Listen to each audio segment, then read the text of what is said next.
everybody. How you doing? We're really happy to be back here for the what I think is technically the 12th episode of Toasted. Yeah, I know it's kind of crazy. It's been a week of bizarre feelings, in for a lot of reasons, which actually is going to be the theme of the show. Um, but just wanted to mention because I was proud and humbled uh, and maybe a little bit scared too by the fact that we reached 1,000 downloads on Toasted, which is all those emotions that I just mentioned. There's a little bit of like awesomeness about it, a lot of awesomeness actually, mostly awesomeness, a lot of gratitude. But there's also like a part of me that kind of feels like, how do you keep going? Like I think about people who have like millions of listeners, and I imagine that that's a kind of a constant thing for them. How do you keep going and not get boring? Um, and as a former English teacher, that's a place I'm used to being because we're always sort of thinking like, how do you not be boring?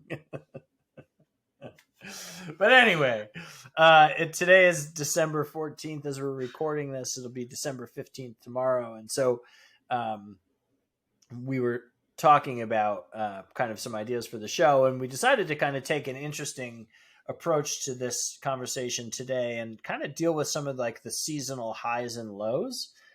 So for me, December 15th is kind of a high because tomorrow is my son's birthday, my middle son. He turns 12 tomorrow. And so we spent the night tonight um, cooking some cookies, and he wanted the Milk Bar's crack pie. So we have to do that in an interesting way because my oldest son has really bad food allergies. So spent a lot of time doing research on how to substitute certain things in that recipe out. And so I've just had a lot of fun tonight, generally speaking, hanging out with my kids and getting ready for festivities tomorrow. That's so exciting. And Happy birthday yeah, and to I your know. middle son. Happy birthday, Dante. Thanks. Yeah, and as a side note, also last Friday, my son Oscar, my oldest son, got his license. So That's huge. yeah, yeah, That is, that's really that is a it's whole new level of stress that you didn't think you'd have. At least that was my experience as a parent. Everybody talks about, oh, they can yeah. drive themselves here, there, they can take their younger sibling. And I was just like, I'll take you. That's okay. It's dark. It's like, they're a deer. Yeah, it was very Yeah. stressful. It's a really good exercise in trust, right? And like, and he's really like, he's been historically speaking anyway. I don't want to jinx anything, but um, he's been really responsible. And in fact, when he was learning to drive, and hopefully someday, if he listens to this episode, he'll forgive me for saying this, but I would often say like, hey man, you got to actually go the speed limit. Like you got to do 55, not because he was doing 65, because he was doing 45, Yeah, yeah. And so that was always something that I had to kind of coax him through. But No, yeah, my so concern were anyway. always the other drivers. It was not either of my children. I think, knock on wood, we were both very fortunate that that wasn't my concern. It was always like the somebody else, or, having them kind of get lost in their head with either daydreaming or listen to music or a deer running out in front. Like those were always my fears. Yeah. The deer are scary because it doesn't really matter how cautious you No. are in this part of the world. They are doing what they're doing no matter what. Yeah. But so Margie, how are you feeling? Well, it's definitely talking like our pre-meeting thing. Just like, yeah, it's a bit of a funk. I mean, it's just, it's a emotional time of year, that's for sure. And my kids are older and they're grown up, and it's, it's different. I loved Christmas in the fall and all of this whole time of year with my kids, raising kids. I um when you know how in school, when you're in elementary school, you do the whole thing, what do you want to be when you grow up? And mine was always, I want to be a mom, you know? And so I guess I never really thought about my life past that. And it isn't that that's like a bad or a good thing. It just is an is thing. And all of a sudden you find your kids getting ready to go to college and past that. And you're like, I didn't really have this planned out. Like this doesn't stay, you know, forever kind of Hmm. deal. So there's all the traditions and the memories and things like that. I know when my first year, when I was divorced, and you know, I went and got a real Christmas tree, something I had always wanted when I was married, and you know, we didn't do so. I got my own Christmas tree, and I went to put the ornaments on, and I just stood there like frozen, looking at these pieces of memory and time. You know, Hmm. for me, they all had such significance, and I was just like, nope.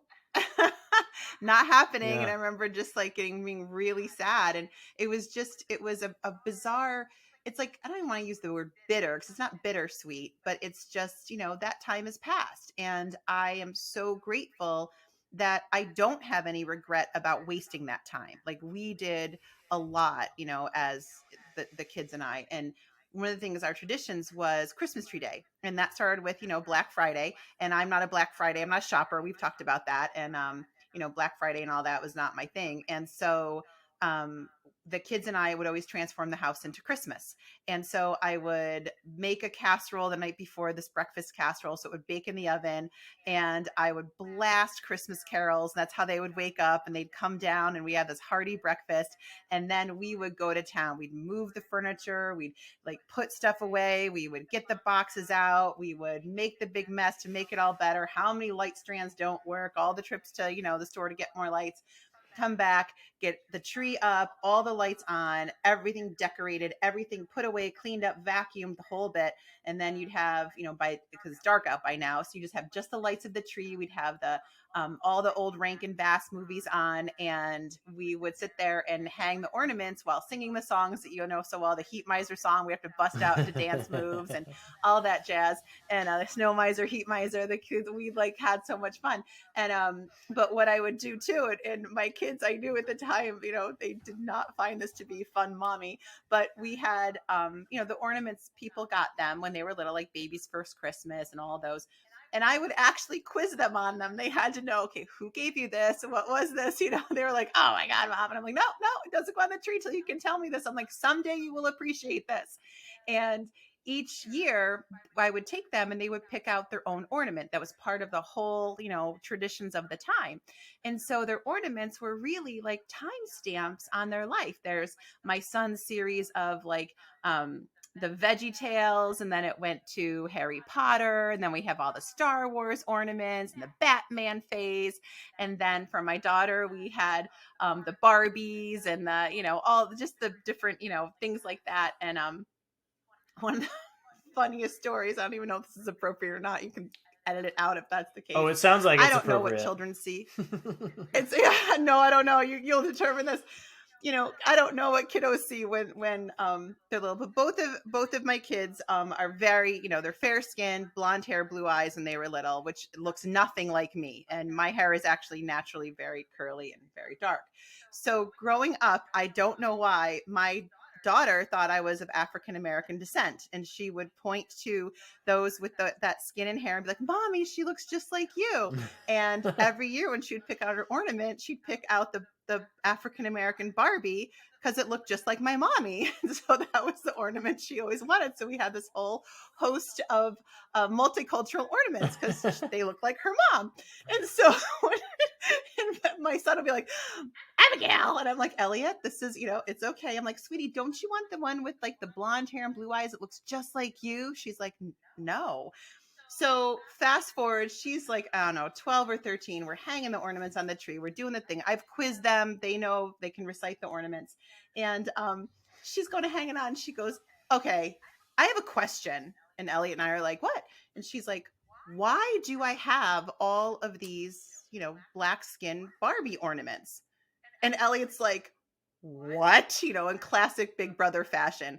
Are you kidding me? Like, Ab, you thought mom was African American your whole life. And she's like, what? And it just became like the biggest joke. So when you spend all that time together, all of those things have such intense meaning. And I said, when you move out, you'll have your own case of ornaments that you know the history of to take with you. So when my son moved out of the house, we had the kids both have their collection of nutcrackers. So he took his nutcrackers and he took all of his ornaments, and, and it was very symbolic and very special. And so he and my daughter-in-law, Nicole, have Christmas tree day, and they go through the ornaments, and she's like, you have to listen to him tell me all about the ornaments. I'm like, oh, you're welcome, and all of this. So when I, that first Christmas, when here I was, I looked and it was a time capsule to me. I could see just the years and what they meant, all the homemade ornaments with the noodles glued on, all those sorts of things. And I was just like, can't do it. And so that was the year that I bought myself my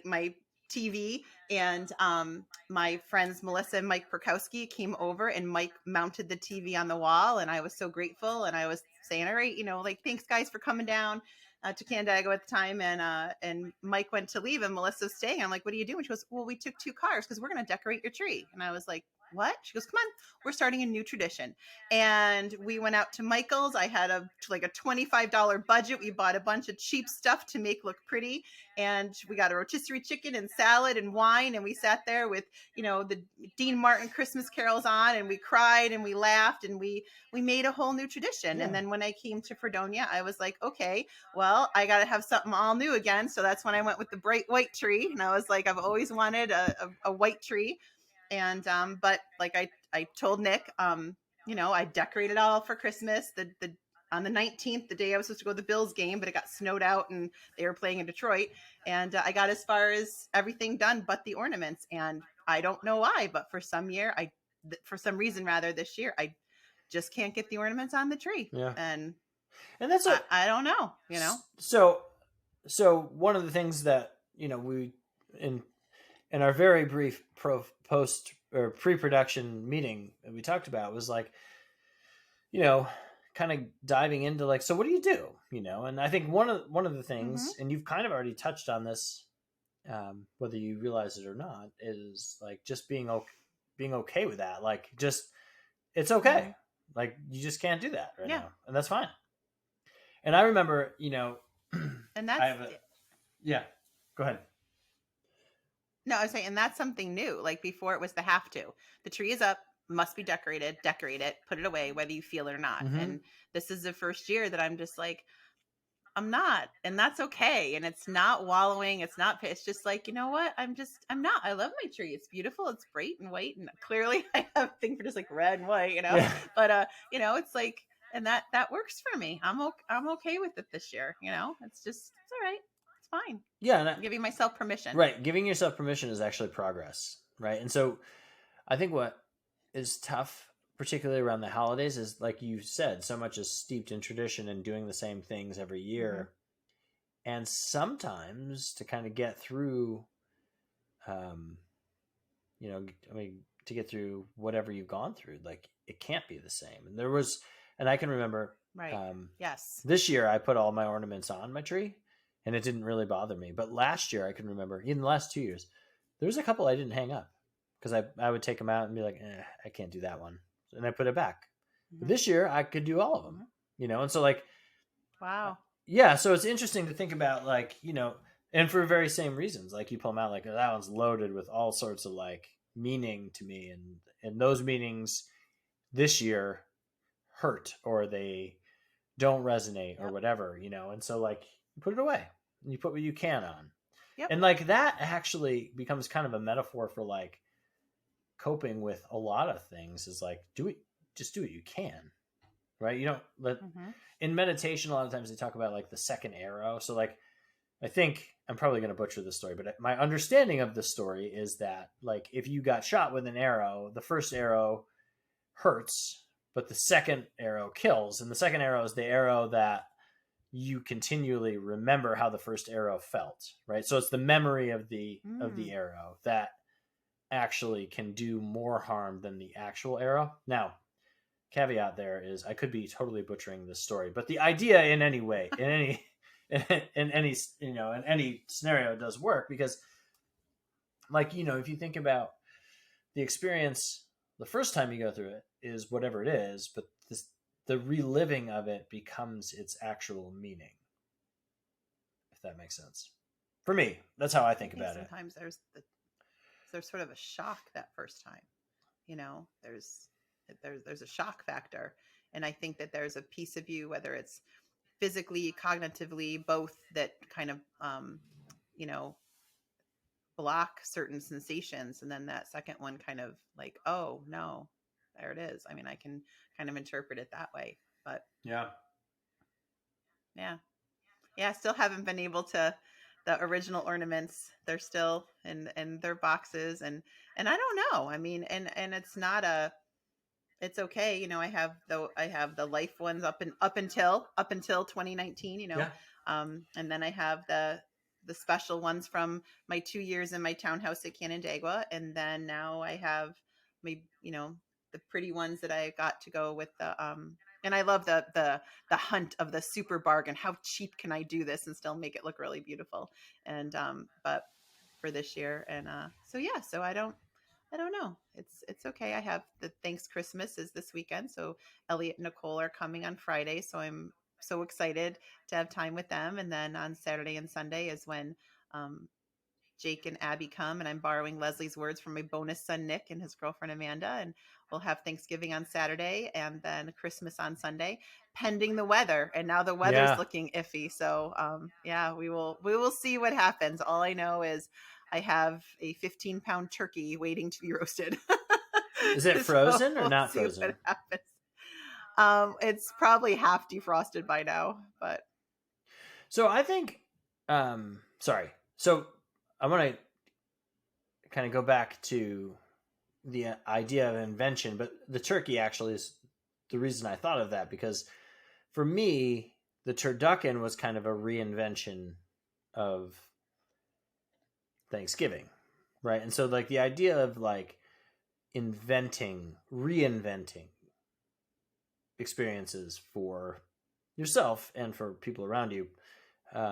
Like in my case, it was for my kids partly, but a lot of it was for me. It's mm-hmm, like this is gonna be my thing, you know, mm-hmm, and um, and I think it's the same thing with like, it's like if decorating the tree differently or using a different tree or not hanging up all the ornaments or having thanks Christmas, whatever it takes to reinvent that for yourself post mm-hmm. trauma, insert whatever it might be. I think that's okay. And in fact, it might even be the healthiest way to be. I think that I remember one Christmas that it was the first Christmas post divorce, and I didn't have my kids on Christmas Day. No, I didn't have my kids on Christmas Eve. No, I Doesn't didn't matter. You have. didn't have your Yeah, kids I whichever didn't day. have them on one. It's I tough. I can't actually remember. That's terrible. But yeah, and it was really really tough. Like really tough. Like not a little tough. Like excruciatingly hard. And it was made slightly worse by the fact that I was sitting with my nieces, and well, I was really happy to see them. They're great. Don't get me wrong. It wasn't that. Oh It yeah, was no, it's just, not it that. was It's like just I'm that sitting there that's looking at these yeah, kids that my kids grew up with, and like my kids aren't there. right. And like that was weird. And I think it's still kind of weird for my family, Mm-hmm. although I've never really asked them. But when my kids are there, it's great, and when they're not there, it's okay. Like, or maybe that's my perception of it. I'm sure the world doesn't revolve around me. Trust me, but I do think like but it's a different dynamic, right? It's different for Yeah, everybody. And so the idea of yeah, and like, that yeah, the idea of like trying to pretend that it's business as usual to me just seems kind of silly. I think that's more painful. I think that's that That's second the second arrow, arrow. Yeah. because it is. Yeah, I mean, you know, to me, and even if I had all of those ornaments, the original ones, and hung them on the tree, I'm not at a space right now, and I don't know if I ever will be, and it's okay either way, where I can think of those wonderful, happy memories and do that. Maybe if we live geographically closer, maybe if there was some other reason to, but right now, like, no, it's not, it doesn't make me happy. It makes me very, very sad because I miss the kids being little. I miss making the magic of Christmas. I miss all those things. But those things were going to move on anyway. That has nothing, they were going to grow up and move out of the house. It would not be good if they were like living in my basement doing nothing. That would not be good. I would not enjoy those ornaments if that was the case, you Yeah. know. But they're so they were going to move on. So I mean, I had some of that sadness happening, like when they were, at college or away on, like getting married, moving, deployment, all those sorts of things were all those the first time without, my son at home for Christmas. My daughter too, we just kind of sat there and she's like, I don't even want to open my presents. My brother's not here, because she's never known life without her brother, and that's just a natural transition of life going on. But it does change things. The dynamics definitely, change, and it's not, there are a lot of things that, there's some relief that comes with just being able to kind of be in your space and not have to hold up a happy thing when that's really not the emotion going on that day, but yeah, so it's just different. And I think that choosing to say, okay, these are the set of circumstances, or these are the dynamics this year, today, whatever they might be, and then saying, well, how can I make the most of it in a way that's an authentic thing, that I'm not just pretending, So that's where Thanks Christmas came in. It was like, okay, well, we have to figure out something here, and let's all Yeah. be together. Like, all being together is very important to me. Now, it could blow up in my face for all I know, but we're hoping it's going to be a positive experience, and to all have kind of like, like this next chapter of all of our lives. We have,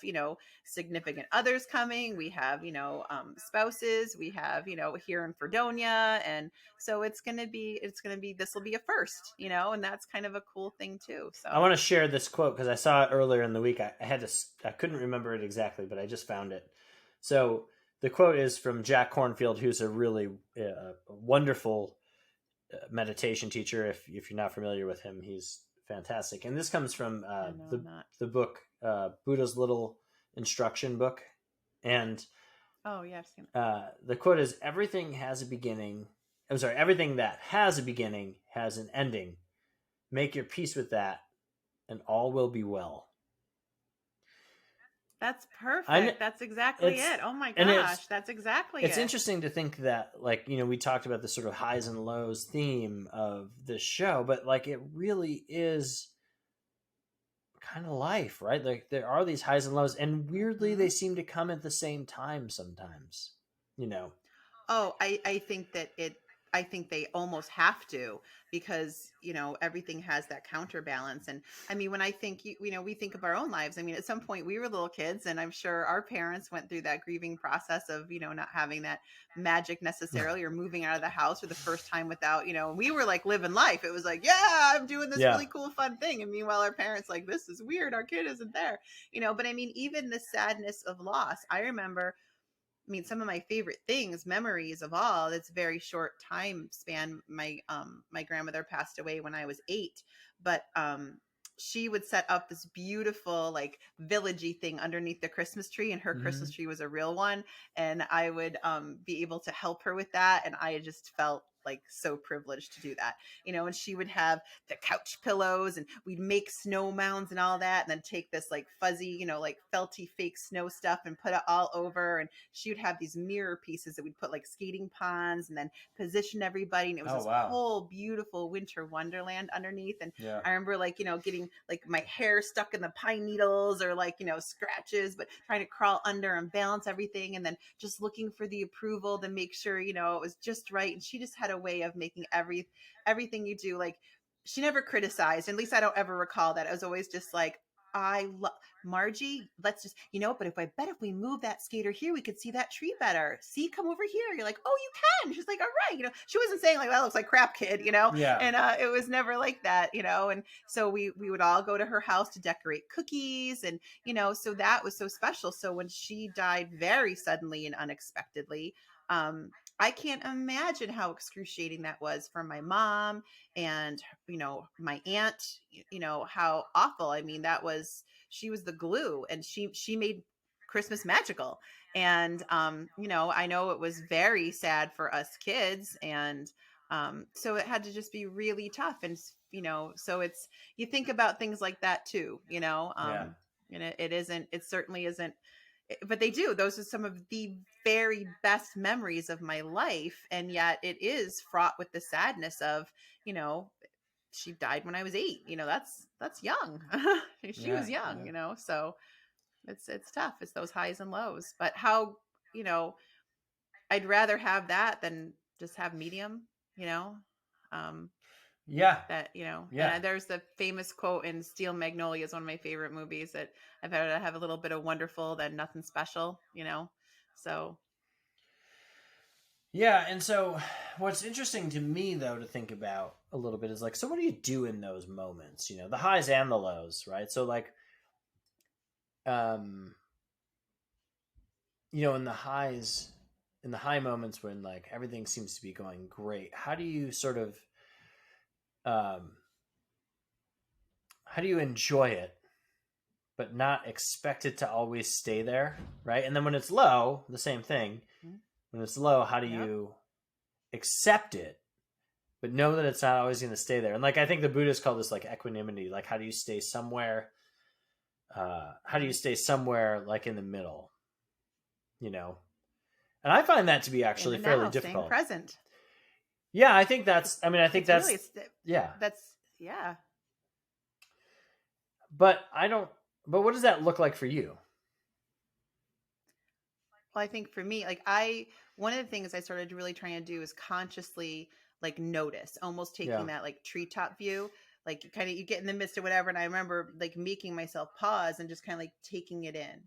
And that was like, just kind of committing that to memory. I want to remember this, and really just taking those pauses and those step backs. Certainly photographs are wonderful to look at, but I mean, I do remember like really consciously taking that global view and just almost like that out of body, just watching it all happen and just like soaking it in, knowing this moment will never happen.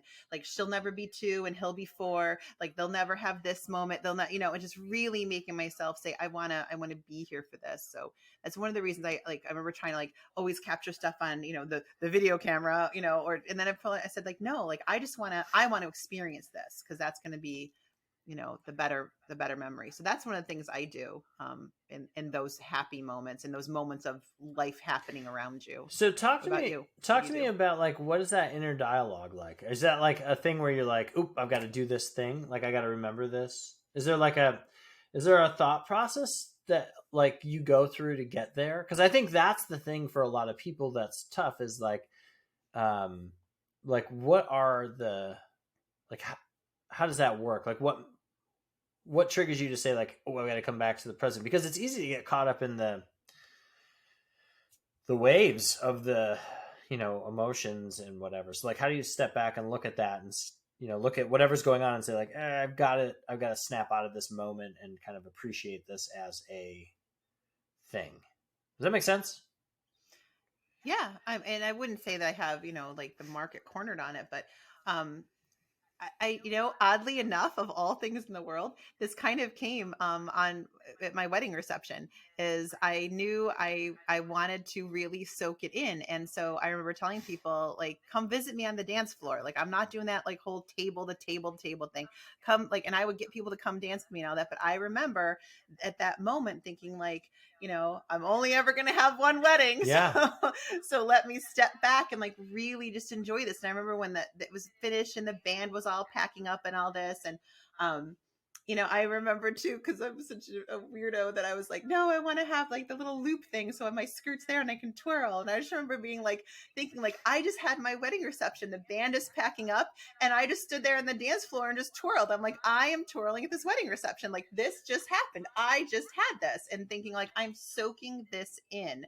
And that sort of became something like, I don't want to miss these moments. And so it's kind of like when you get almost that like elated feeling of like, this is so wonderful. It's like, oh, let me step back and like, yeah, it is so wonderful. Let me just take in the wonderful. And it might be a whopping 3 to 5 seconds of just soaking it in. And I Yeah. still do that now. Like, well, obviously, with lots of things. Like I was, just Bless you, Margie. recently, a bunch of friends, we were all at Rio and we were just laughing and joking, and it was just one of those things where people that you didn't expect came in, and it was just like that.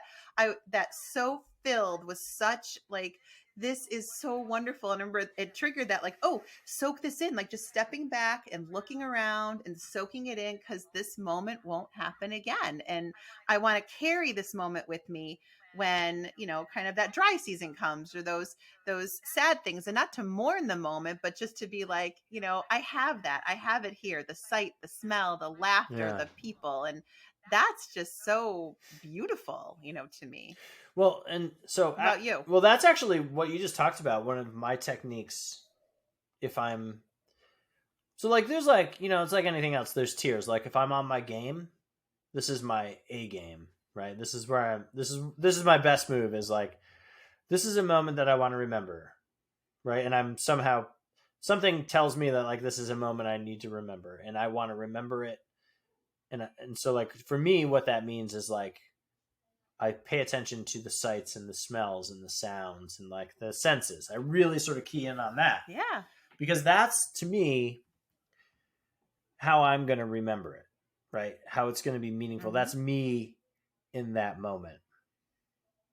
But again, that's like if, and it doesn't always work this way, where it's like, when I'm that like clear about this memory, right? What's more common is that I will catch myself in a moment where I'm trying to recreate something.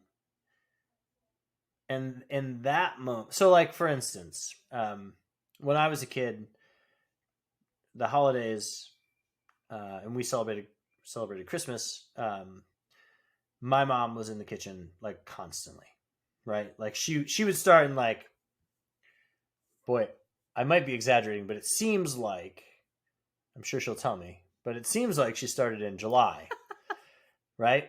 So it seems like she started like July cooking, or baking Christmas cookies. And there's like, no joke, 25 distinct cookies that I can think of that to me symbolize Christmas. Like, whoa. No joke, right? So like, We had cutouts. we had, I mean, there's cutouts and baklava and almond paste cookies and Italian meatball cookies and lemon meatball cookies, and then there's the sesame cookies and the fig cookies, and like, I'm not even scratching the surface, and my family is probably laughing right now, or they will be when they hear this, because they know it's true, and it's absurd. It's absurd. And she has scaled back. Is there anything better in the world other than Christmas cookies? Like, Christmas cookies are legit best thing in the whole world. Oh, yeah. And I'm kind of a cookie freak, and it's probably because of this moment in time, this one, like, this one day of the year where there's like 25 cookies that symbolize this day, right? And there's like, the raspberry hazelnut Christmas tree cookie or whatever. Windsor. Yeah. Oh. Yeah, I mean, it's like, and I literally, like, as I'm sitting here, like, I'm thinking of all the ones I left out, and then at one point she was also making candies, so she was doing like molded candy. So my point is that when I was trying to make Christmas special for my kids, and still right up to today, that's how I do it. And so I'll catch myself like, oh, I've got to do this cookie and this cookie and this cookie. It's like, no. Like, so I'm trying, so this is hard to explain, but so like, there's a moment where I'm like, I need to do this. And then I catch myself in that moment and I'm like, okay, what was special about that? And then can I scale it back and do it in a way that's not going to overwhelm me and make my life miserable? Right. Which, so like, so we made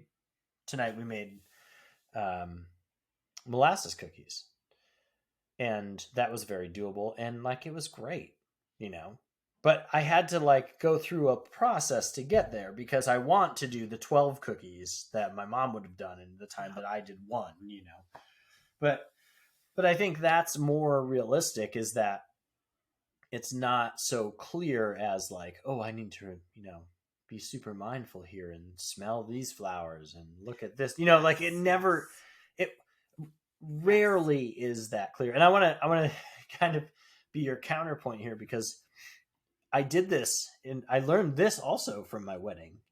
So we had, funny. Yeah. When we got married, it was in my parents' backyard. Actually, it was a very low budget wedding. we had nothing when we got married, and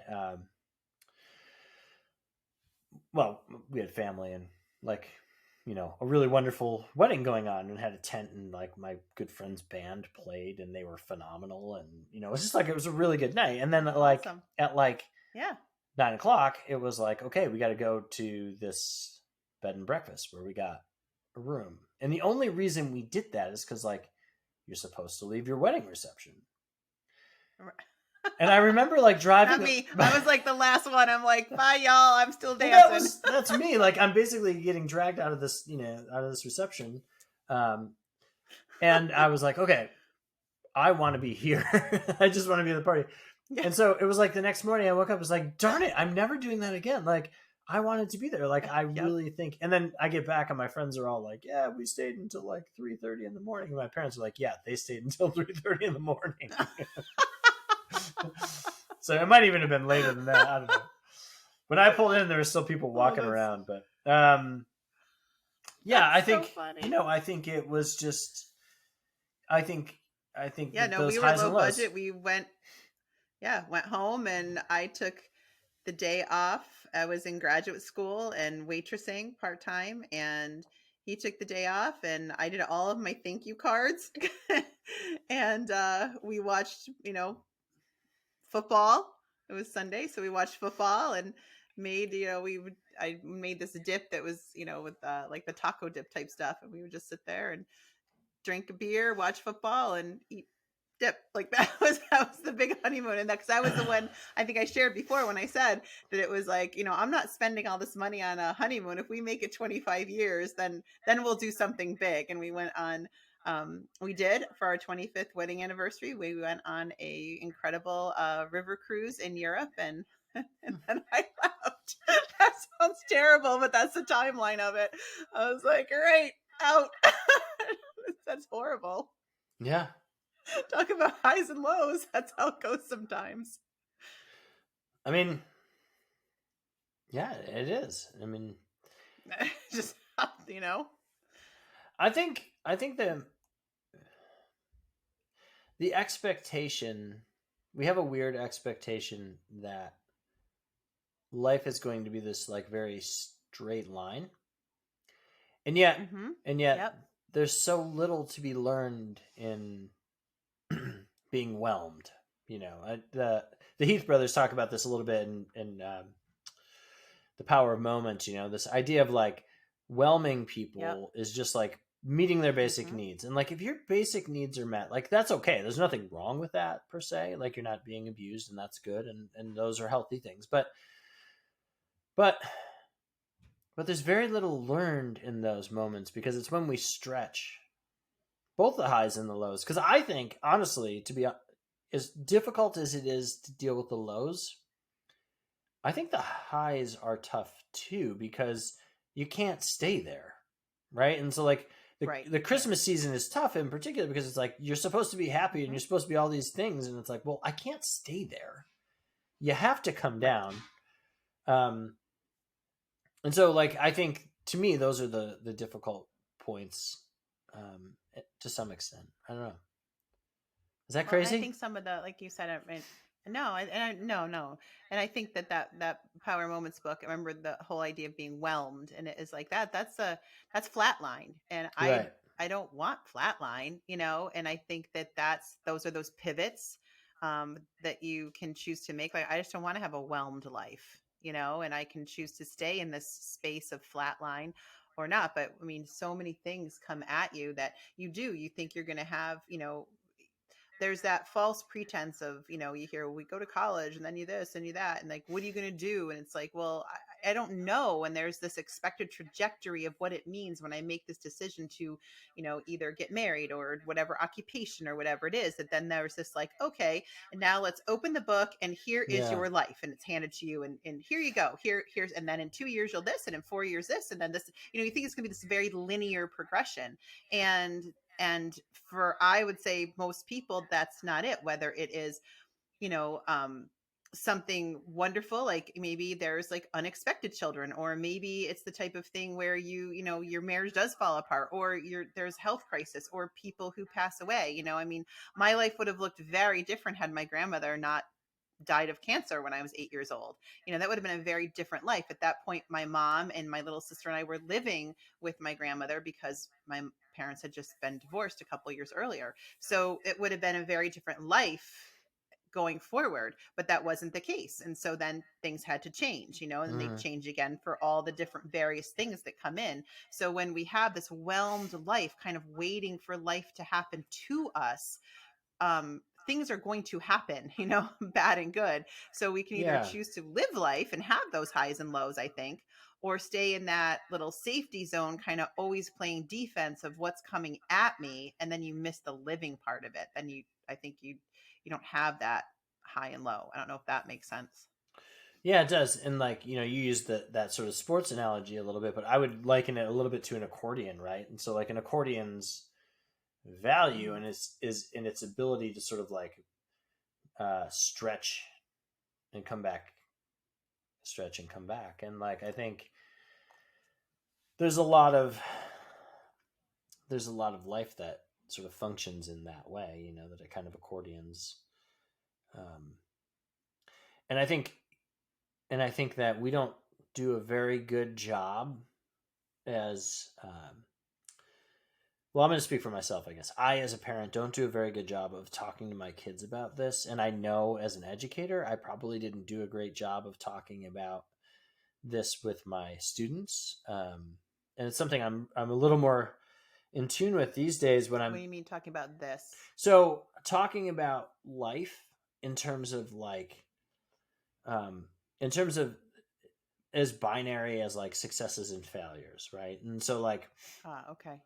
To look at, so for example, like by American standards, one would say Elon Musk is successful, right? But that's a fairly one-dimensional view.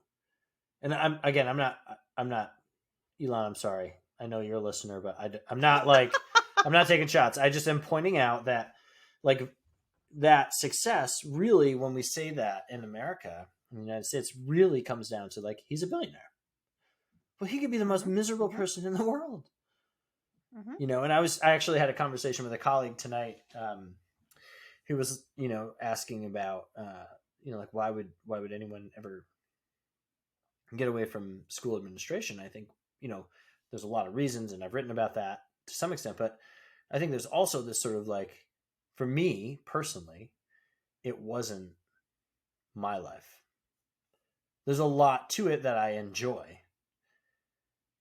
But there's things that I missed. Like one of the things I couldn't do purely because there just wasn't enough hours in the day was write. Like I just couldn't find that experience I tried in some ways, like through newsletters or whatever, but your average teacher reading a newsletter, that they want like kind of the nuts and bolts things because they've got 1,000 things on their plate too. And so it's not really a time for like artistic exploration and things like that. You know what I mean? Like, one time I got I worked a quote, or I worked a poem in, but that was a stretch, so, but, I think, I think that's kind of what, like, appreciating the highs and lows is really sort of learning to appreciate your existence in this space of life, whatever that means. I sound like the woo-woo one. What's going on tonight? This is probably because... I will tell you. Okay, you asked. You just opened the door, so now I'm going to tell you. What's my tarot card say today? No, but December is big. There are a lot of things astrologically happening. They are, but next week, what's happening is it's this energy of preparation, because next week is the winter solstice. And that is a big, big pivotal deal. The solstice is that major release of things, to really do. And do you remember last year when I texted you when I was wandering around Walmart? I do vaguely remember this. I texted you. I'm like, so I was trying to figure out how to do a solstice burn on my little patio here. And I'm like, oh crap. I don't have my little outdoor fire pit thing, and I can't because I'm on a little balcony apartment. I want to set the place on fire. So it was like, hey, if I want to like do this, like, do I need like a camp stove, or can I do this in a thing? And you're like, my God. Oh, I know what I texted you. I'm like, I'm wandering around the camping section of Walmart. I clearly don't belong do here, and I'm getting remember strange this. looks. And you were like, my God, what are you doing? Yeah. And I said, do you think I could do a little fire pit on the balcony? And you're like, why do you want to play with fire? And I'm like, I always play with fire. And I was like, I need to burn this thing for my solstice burn. You're like, I can't take you. And I'm like, you're like, there should be a little camping stove. Right. And I'm like, where do I find that? And I said, I'm in this section. You're like, no, not in that section. Go to the other section. Yeah. So I'm going over there. Meanwhile, you're sending me screenshots on Amazon. And I'm like, I don't have time to order it. And you're like, when do you need this? I'm like, tonight. I didn't plan ahead. And I'm like, wait a second. Then I'm like, if I do this, can I burn it in this? Like, no, you have to puncture holes in a galvanized pail. I'm like, well, how am I going to puncture holes in a galvanized pail? This is all over texting while I wandered around Walmart. I have no idea what Nick was even doing that night, but he dropped everything to help me. And I was like, wait, if I take 2 aluminum throwaway pans and I puncture holes in one, will that give me the airflow? That's why I learned all these things about fires and this and that. And you're just like, oh God, please don't hurt yourself. And then I sent you pictures. I was like, see, it was successful. Sent you a little video. Yep. Well, I have to tell. I'll tell you a story. A friend of mine was like, "Why are you so down on tarot cards?" Listen to an episode of the show. Oh, hi, friend. So today I randomly got a picture, and my celebrity crush. I'll own this out loud. And again, you know. I'm dying here. Well, I've been a Salma Hayek fan since Dusk Till Dawn. Okay. I'm dating myself a little bit there, but I do think, like, anyway, my point was, but what a weird movie, by the way. Talk about highs and lows. That's the scene. So this is why I'm thinking of that scene in particular, because the tarot cards had Salma Hayek on it. So I got a screenshot of just like the tarot card with Salma Hayek, and I thought, all right, I can get into those tarot cards. That's but it was funny, but like, you know, and that scene sort of also Christmas weirdly is coming. Christmas. Oh God, no. Just give me some charcoal. Don't give me I'll give you some my solstice burn pine cone remnants. Gosh. How about that? Yeah. Just no. But it was funny. It was funny because it made me laugh out loud. But I was weirdly though that the scene that I'm thinking of in Dusk Till Dawn. Are you familiar with that movie? No. Oh, I don't want to give it away. Sorry. All right, homework assignment. If you haven't seen Dusk Till Dawn, you'll watch it, and there's a scene with Salma Hayek. I don't really need to say anymore. You'll watch the scene, and you'll get to the scene with Salma Hayek, and you'll be like, "Oh, that's the scene he means." You'll know when you get there. It's really, right. And all things considered, aside from the Salma Hayek highlight, it's really a good movie. Super weird, but an interesting film. Or at least it was when I saw it originally when I was, I don't know, 15 or something. Maybe younger. I don't remember. Well, anyway, as we so your friend sent you this tarot card thing. What happened with just because it was Salma Hayek? That was that was why. Like tarot card is that what this? Yeah, and the caption was like, "What about these tarot cards?" or something like that. So yeah, all right. I guess that's I don't know much about tarot cards, to be honest.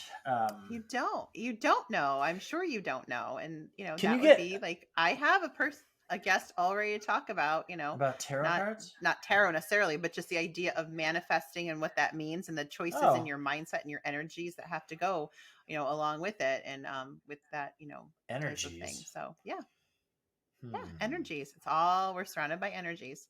And that's what I'm saying. That's what's so weird and funky right now is the energies right now and where everything is with phases.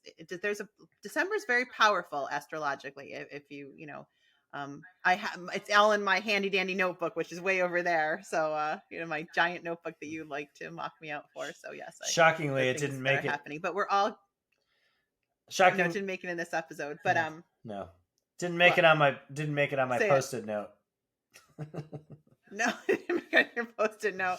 And but yeah, so next week, a week from today is the solstice, and that's a big deal. You know, it's that it's the longest night, the longest darkness, and then we start getting more like hours of daylight, more minutes of daylight back until we eventually get, into the summer solstice. But it's an exciting time of just getting ready to release, to let go, to to wrap it in light and love, and not in any kind of like an angry energy, but just that peaceful release kind of energy, and to really think about like, okay, what do I want to process and send on its way and take as a lesson. And that's all really the highs and lows that we're talking about, Yeah, for and sure. it's an interesting energy.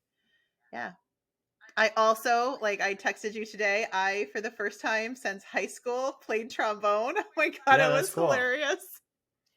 That was my high point of my day. Yeah. And God bless our high school music band instructor, Andy Bennett. He's a master, and he's putting together a little faculty band. We'll be playing next week at 2 different holiday breakfast things. And so he convinced me to, like I said, say yes to scary things. So I worked with a 9th grader. I had a 9th grader. He was the greatest kid ever, who was giving me lessons today. I was like, okay, refresh my memory. Like, so it was very fun.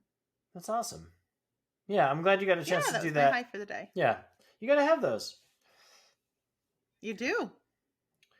You do, especially, when, the work that, we do is hard. School administrators is tough stuff. Oh Teachers yeah, is tough super stuff. hard. This is a tough time right now in education, and I actually was so chicken.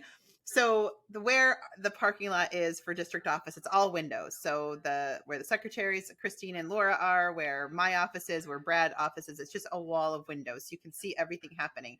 And so I even, like, cause I own my own trombone. And so I had it in the back of my car, and it was like that 2:30 time, and I was like, Brad was in his office, and I'm like, no, I'm not gonna like relive being that geeky girl carrying her trombone and getting mocked up by the jock. Like, I said that, I'm like, I am like, what is my problem? Like, just go like with pride, carry that. I'm like, Yeah. nope. So I went down for my lesson. I'm like, I'm just gonna listen. I'm just gonna write down the slide positions. I just want to kind of hear it and see it, and I'll do that. And so Andy, it was just like, he goes, Margie, I have a trombone right here for you. I was like, no, that's okay. And it's like plutonium to me. And so no, next thing I know, I have it in my hand. It was just like so funny. I was like, oh my gosh, like back at it. So I get back to my office, and my lips are all buzzy and I'm all red. And Brad's like, what are you doing? I was like, Christine actually was. So what are you doing? And I was like, how'd your band lesson go? And so I tell the story, and I see Brad in there laughing, and I said, see you laughing at me. That is why I did not carry my instrument from my car in front of your windows to go down the hall, because I knew you'd be mocking me out. We were just all laughing so hard. It was, and like, those are those moments that, you stop and capture, like this. Like, I am so blessed to work with these amazing people. Our district office team is just so great. So Laura, Christine, Brad, and I, we were just like laughing so hard, at all of this. And those are those high moments that you take, and rather than just being whelmed. Like, I don't want to be whelmed. Yeah. I want to laugh about this and laugh about the trombone thing, and and just, I'd rather have that. For sure. What was your high moment today? Cooking with the kids? Yeah, for sure. Yeah, cooking was definitely my high moment. The rest of my day I spent grading papers, which was okay. It wasn't a high moment though. It was like it was a moment. It was a whelm. It was a whelm. It wasn't bad, but it was just kind of like, all right, that's what I'm doing from sun up to sundown. Yeah, well, but that's it too, because it can't just be high and low. We can't live in that kind of a manic world. That there right. has to be a certain amount of whelm. Yeah, that's the daily have tos. Yeah, and being okay there too is all right.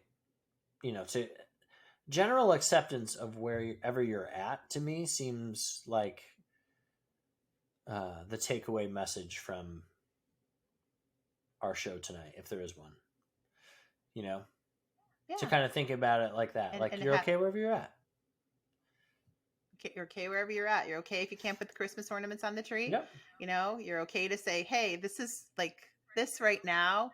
This is awesome, and I want to remember this. So I'm going to take a step back and thoughtfully take it in, the sights, the smells, the whatever, the choosing the molasses cookies over 12 different varieties. Like, seriously, those are all great things, because your kids are going to remember that dad was chill and fun, and we made molasses cookies and not stressed out because they're trying to crank out 10 more varieties. Right. Yeah. But they were super... Hurry up! They were super into it. It was fun. I enjoyed it. even though we only did one Oh, cookie. that's awesome. Now, what is exactly is this decadent dessert that Dante is asking for his birthday? Did you say like something milk Crack pie? pie. Yeah, What? the milk bar crack pie. Oh, look it Oh, up. what's It's a this thing? thing. It's a whole vibe. It's It's. a thing. I think it might even have its own Instagram page.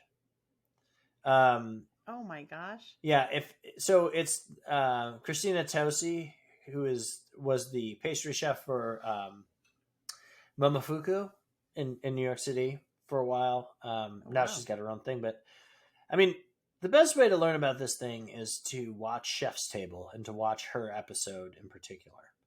Um, First of all, she's like infectiously awesome. Like you just instantly fall in love with this person who invented all of these crazy desserts. I mean, she did things like made ice cream out of cereal milk.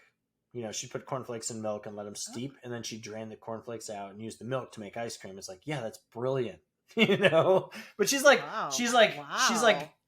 you know, a 5-star dessert chef or pastry chef. You know, she could work anywhere, but she does these like she makes her living making these really wonderful cakes and pies, and like one of them is this crack pie, which is called crack pie because apparently the first time she made it, no one could stop eating it, which is, you know, yeah, Yeah. Wow. yeah, The urban definition of something that's right. cracked. So you're not going to tell us what it's in it or the Oh, ingredients or any of that. It's all a big secret. it's no, it's not a big secret. It's just a lot of sugar and butter, and well, I have to do it a little differently because of Oscar's allergies. So we're using condensed coconut milk and coconut flour and corn flour and but basically it's kind of like creme brulee and a cookie crust. But that's too reductive. Wow. But it's kind of like that. Yeah, it's good. I made well, it once before. Sugar and butter. I mean, it's pretty much sugar and butter pie. Pretty much. Is there anything better than sugar Yeah. and butter? No, I don't think so. But Oh, that's awesome. Well, happy birthday, 12th birthday to Dante, and Yeah. enjoy eating your crack pie. Make sure y'all brush your teeth before you go to bed. yeah, we will enjoy. Thanks. Thanks Christmas. Thanks Christmas. Yeah, Thanks thank Christmas. you. Yeah, that should be really fun. That's tomorrow. Thanks Christmas. Saturday, Sunday, and Sunday. Saturday. Yep. So Saturday and Sunday. So Saturday is the Thanksgiving part. And who knew when we planned this, the Bills would be playing Miami Saturday night. So we even have a football game with our Thanksgiving. Who knew? That, right? That wasn't part of the survey? Because it was a TBD. No, I know. It was a TBD game. Yeah. So Nick is mocking you because I sent 2 surveys to my kids. My kids are still mocking me too, but they also know that I'm their mom. So the first one was all about the Thanksgiving foods. What do you have to have? And all of this, and then the second one was about like little get to know you thing for the gift giving for some of the newer, significant others in the mix. And my sweet daughter-in-law texted me. She's like, please tell me there's no more surveys. Yeah. I'm just like, oh, I'm with her. You're stuck with me. So, yeah, but yes. So the boys had fun. The boys were, your classic, like boys in it. Like, I make, I have a flair for the mashed potatoes. So my bonus son Nicholas is bringing the mashed potatoes, and they was Elliot when I put any food allergies, and he was like penicillin. He and I are both allergic to penicillin, and he's like, any requests? Yes, mom, please don't put penicillin in the food. Okay. It's a good request. Like, I'm with him.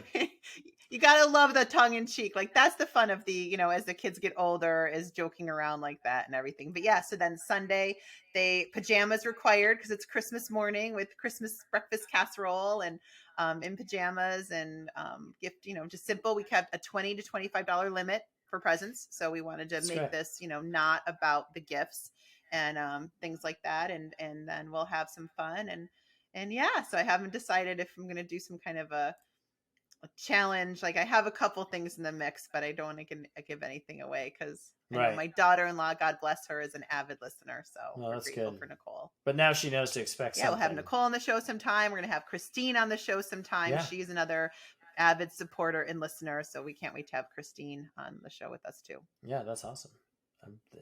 Christine from the district office? Slagle, yeah. Oh, yeah. She's great. Yeah, she's wonderful, yeah. DO. Yeah. She's awesome. Isn't she great? Yeah.